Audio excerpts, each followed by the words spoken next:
தலைப்பு செய்திகள். முன்னாள் பொலிஸ்மா அதிபர் சி.டி. விக்ரமரட்ன உயிரிழப்பு. நிறைவேற்று ஜனாதிபதி முறைமையை அடியோடு ஒழிக்க அரசு முன்வர வேண்டும், எதிர்க்கட்சித் தலைவர் சஜித். காணாமல் போனோர் தொடர்பில் ஆராய்வதற்கு முழுமையான ஒத்துழைப்பு வழங்குவதாக அரசு அறிவிப்பு. சுரேஷ் சலேயின் மனுவுக்கு எதிராக பேராயர் இடையீட்டு மனு தாக்கல்.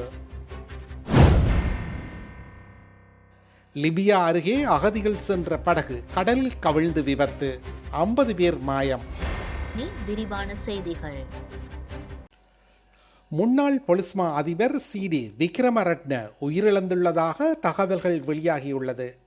அத்திரிக்கிரியவில் உள்ள அவரது இல்லத்தில் துப்பாக்கிச் சூட்டு காயத்துடன் அவரது உடல் மீட்கப்பட்டுள்ளதாக போலீசார் தெரிவித்துள்ளனர். துப்பாக்கிச் சூட்டு காயத்துடன் அவர் முல்லேரியா வைத்தியசாலையில் அனுமதிக்கப்பட்ட நிலையில் சிகிச்சை பலனின்றி உயிரிழந்துள்ளதாக தெரிவிக்கப்படுகிறது. அவர் தமக்கு தாமே துப்பாக்கிச் சூட்டை ஏற்படுத்தி தற்கொலை செய்திருக்கலாம் என சந்தேகிக்கப்படுகிறது. போலீஸ் திணைக்களத்தில் சுமார் 30 வருடங்களுக்கும் மேலாக பணியாற்றிய சி.டி. விக்ரமரட்ன இலங்கையின் 35வது பொலிஸ்மா அதிபராவார்.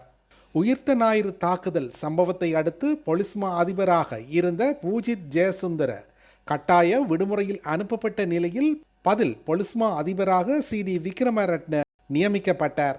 இந்நிலையில் 2023ஆம் ஆண்டு நவம்பர் மாதம் 25ஆம் தேதியுடன் அவர் தமது கடமைகளில் இருந்து உத்தியோகபூர்வமாக ஓய்வு பெற்றிருந்தமை குறிப்பிடத்தக்கது.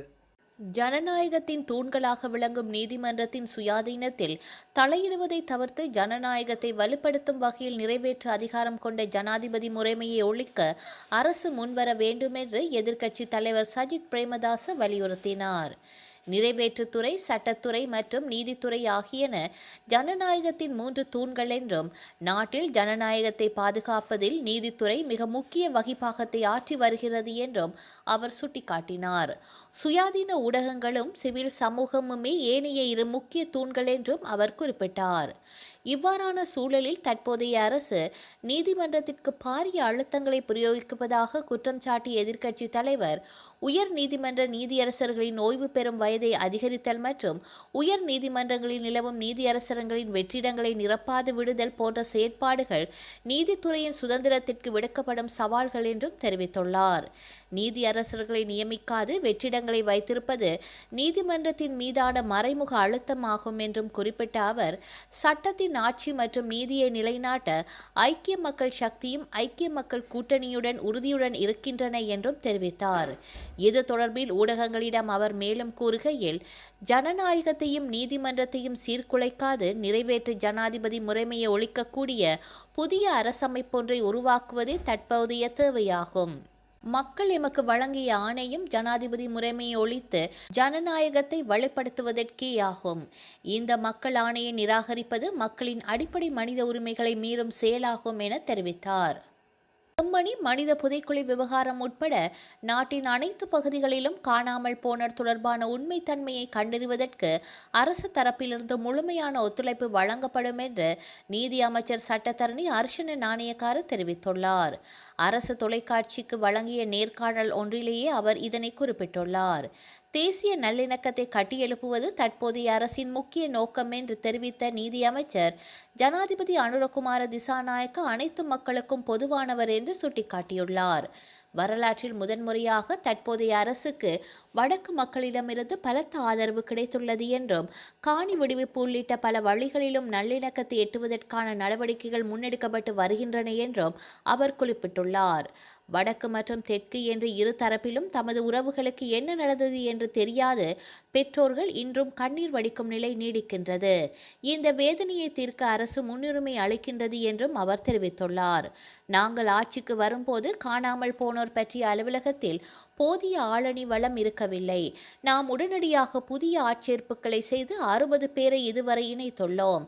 இதற்கான வரவு செலவு திட்டத்தில் நிதி ஒதுக்கீடுகளும் செய்யப்பட்டுள்ளன. தற்போது தலா 3 பேர் கொண்ட 15 புலனாய்வு குழுக்கள் அமைக்கப்பட்டு விசாரணைகள் தீவிரமாக முன்னெடுக்கப்பட்டு வருகின்றன என்றும் நீதி அமைச்சர் தெரிவித்தார்.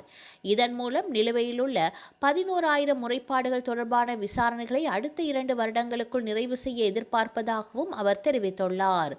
உண்மையை வெளிக்கொணரவும் பாதிக்கப்பட்டவர்களுக்கு நீதியை பெற்றுக் கொடுக்கவும் அரசு அர்ப்பணிப்புடன் செயல்படுகின்றது என்றும் அதற்கு தேவையான அனைத்து ஒத்துழைப்புகளும் வழங்கப்படும் என்றும் நீதி அமைச்சர் சட்டத்தரணி அர்ச்சன நாணயக்கார தெரிவித்துள்ளார். உயிர்த்த ஞாயிறு பயங்கரவாத தாக்குதல் சம்பவம் தொடர்பான விசாரணைகளுக்கு அமைய பயங்கரவாத தடுப்பு சட்டத்தின் கீழ் தாம் கைது செய்யப்பட்டு தடுத்து வைக்கப்பட்டிருப்பதை சவாலுக்கு உட்படுத்தி அரசு புலனாய்வு சேவையின் முன்னாள் பணிப்பாளர் சுரேஷ் சலவினால் தாக்கல் செய்யப்பட்டுள்ள மனு தொடர்பாக பேராயர் மெல்கம் ரஞ்சித் தாண்டகை மேன்முறையீட்டு நீதிமன்றத்தில் இடைக்கால மனு ஒன்றை தாக்கல் செய்துள்ளார். சுரேஷ் சலேயின் மனுவில் தம்மையும் இணைத்துக் கொண்டு கருத்துக்களை முன்வைக்க அனுமதி வழங்குமாறு அந்த மனுவை நிராகரிக்குமாறும் பேராயர் நீதிமன்றத்திடம் கோரியுள்ளார். முன் அறிவிப்பின்றி தடுப்பு காவல் இடங்களுக்குள் செல்வதற்கு தனக்குள்ள சட்டப்பூர்வ அதிகாரங்கள் இருந்தபோதிலும் இந்த மாத தொடக்கத்தில் வெலிக்கடை சிறைச்சாலையில் தனது அதிகாரிகளுக்கு உட்செல்ல அனுமதி மறுக்கப்பட்டது குறித்து இலங்கை மனித உரிமைகள் ஆணைக்குழு கடும் கவலை தெரிவித்துள்ளது.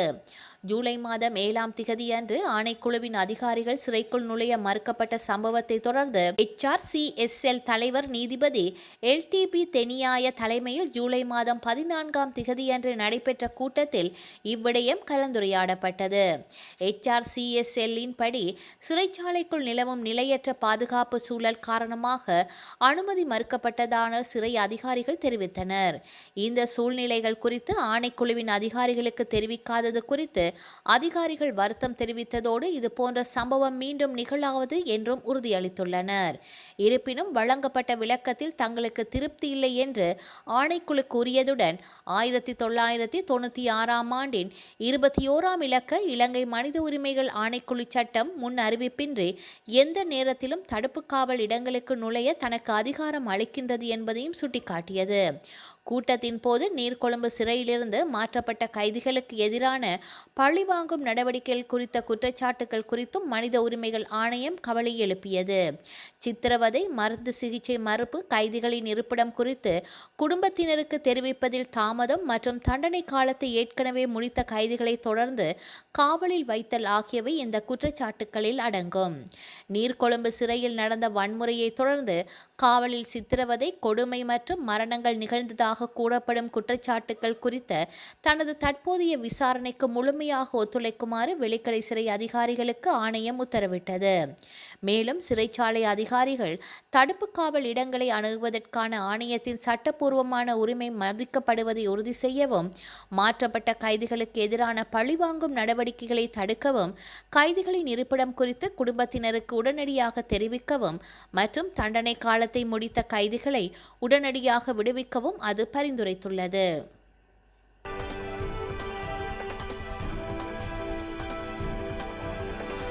வட ஆப்பிரிக்கா நாடான லிபியா அருகே மத்திய தரைக்கடலில் 60 அகதிகள் சென்ற படகு கவிழ்ந்து விழுந்து விபத்து ஏற்பட்டுள்ளது.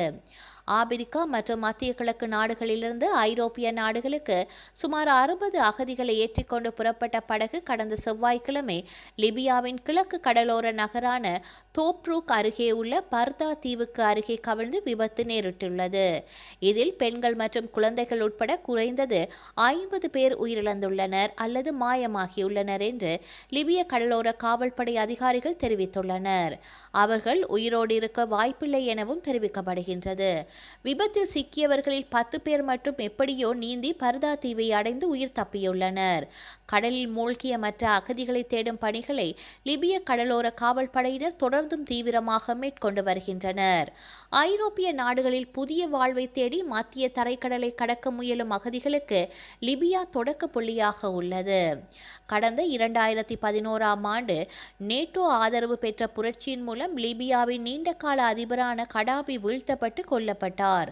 அதன் பின்னர் அங்கு நிலவி வரும் அரசியல் குழப்பங்களையும் உள்நாட்டு கலவரங்களையும் கடத்தல்காரர் தமக்கு சாதகமாக்கிக் கொண்டுள்ளனர்.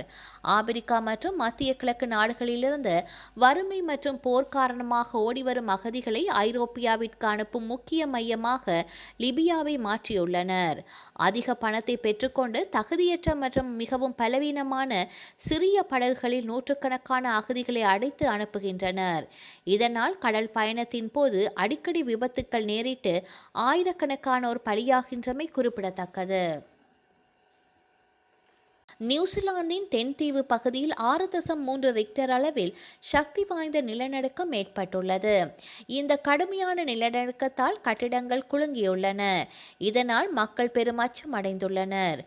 அனாவு நகருக்கு அருகே மையம் கொண்டிருந்த இந்த நிலநடுக்கத்தால் கடலோர பகுதிகளில் சுனாமி எச்சரிக்கை விடுக்கப்பட்டது. இதனால் கடலோர பகுதிகளில் வசிக்கும் மக்கள் பாதுகாப்பான இடங்களுக்கு சென்றனர். மக்கள் உடனடியாக உயரமான இடங்களுக்கு செல்லவும் அந்நாட்டு அரசு அறிவுறுத்தியுள்ளது. வரலாற்றில் இன்று